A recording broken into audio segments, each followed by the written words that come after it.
কুমিল্লার চৌদ্দগ্রাম উপজেলা যুবলীগ নেতা জামাল হোসেনকে কুপিয়ে ও গুলি করে হত্যার ঘটনায় ৯ জনকে মৃত্যুদণ্ড ও ৯ জনকে যাবজ্জীবন কারাদণ্ড দিয়েছে আদালত। ৫ জনকে খালাস দিয়েছে আদালত।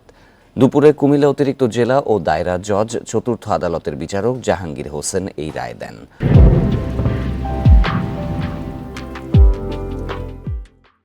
মামলার বিবরণ থেকে জানা যায়, ২০১৬ সাল থেকে ঢাকা চট্টগ্রাম মহাসড়কের চৌদ্দগ্রামে পূর্ব শত্রুতার জেরে উপজেলা যুবলীগের সাবেক সভাপতি জামাল হোসেনকে কুপিয়ে ও গুলি করে হত্যা করে দুর্বৃত্তরা।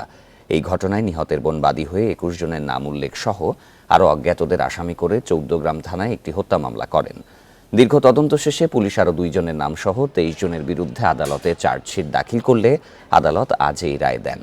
রায় ঘোষণার সময় যাবজ্জীবন সাজাপ্রাপ্ত আসামি আলী হোসেন ছাড়া অন্য সব আসামি পলাতক ছিলেন। সবগুলি সাক্ষী আমরা আনছি, আনার পরে রায় হয়েছে। আজ রায় আপনারা শুনছেন, এটা ৯ জন ফাঁসি আর ৯ জন যাবজ্জীবন, এটা বাকিরা খালাস।